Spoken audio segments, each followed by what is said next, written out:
तो नेक्स्ट हम question number 13 start करते हैं और हमारे पास क्वेश्चन है integration log of x d x और हमें लिमिट्स दे दी गई हैं। लोअर लिमिट है 1 एंड अपर लिमिट है 2। अब हम इसको लॉग ऑफ एक्स के साथ जो है वो हमने इसका इंटीग्रेशन फाइंड आउट करना है, तो हम इसको इंटीग्रेशन बाय पार्ट्स के वाले मेथड से कर लेते हैं इसकी integration find out.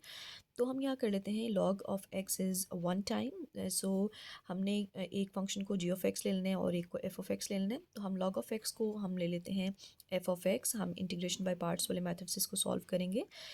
F of x हमारे पास आ जाएगा लॉग ऑफ एक्स और इसका डेरिवेटिव हमारे पास हो जाएगा 1/x है। और जी ऑफ एक्स ले लेंगे हम 1 को और इसका इंटीग्रेशन हो जाएगा x है। अब हमारे पास इंटीग्रेशन बाय पार्ट्स वाला जो फॉर्मूला है वो कुछ इस तरह से है। Integration f of x and g of x d x is equals to f of x integration g of x and minus double integration of g of x and f prime of x and d x. अब हम इसमें values put कर देते हैं। F of x की value हमारे पास है लॉग ऑफ एक्स, हमने पुट कर दी। And integration of g of x की वैल्यू हमारे पास है एक्स, तो हमने वो भी पुट कर दी। देन माइनस का साइन, देन इंटीग्रेशन और single integration of g of x की वैल्यू है हमारे पास एक्स और एफ प्राइम ऑफ एक्स की वैल्यू है 1/x एंड डी एक्स आ जाएगा।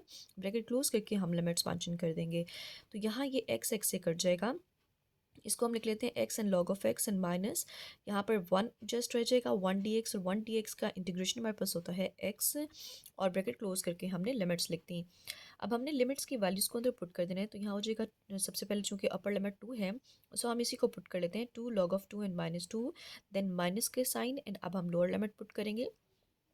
वो हो जाएगी log of 1 and -1। So next step में हम इस माइनस को अंदर मल्टीप्लाई कर देंगे, तो ये हो जाएगा 2 log of 2 and -2 minus log of 1 पे हमारे पास 0 आता है। जब आप कैलकुलेटर पे करेंगे तो ये 0 ही आएगा एंड माइनस माइनस यहाँ +1 हो जाएगा।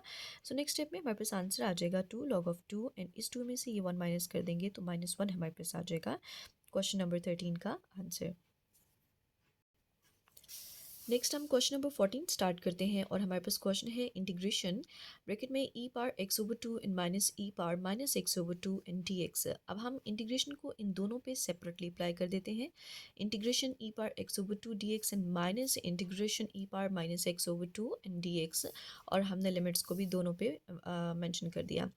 सो नेक्स्ट स्टेप में हमारे पास इसकी इंटीग्रेशन हो जाएगी ई पावर x/2 एंड ओवर हमारे पास जो भी पावर में कांस्टेंट है वो नीचे डिवाइजर में भी आ जाएगा 1/2 और लिमिट्स हमने ब्रैकेट क्लोज करके लिख दी माइनस। यहाँ पर भी हमारे पास ई पावर -x/2 एंड ओवर -1/2 हो जाएगा और ब्रैकेट क्लोज करके हम लिमिट्स लिख देंगे।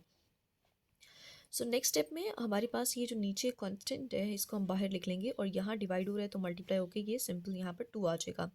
2 and bracket E power x/2 and फिर ब्रैकेट क्लोज करके लिमिट्स लिख दी। प्लस यहाँ पर भी हमारे पास ये माइनस और ये माइनस यहाँ प्लस हो जाएगा and 2 and bracket E power -x/2 and bracket close limits. अब हम इन लिमिट्स की वैल्यूज़ को अंदर पुट कर लेते हैं। तो हमारे पास हो जाएगा 2 bracket E power 2/2 and minus e power 0/2 because ये 0 है, सो हमने लोअर लिमिट भी पुट कर दी और अपर भी पुट कर दी। देन +2 अपर पुट करेंगे तो ये हो जाएगा -2/2 एंड माइनस है ई पावर 0/2।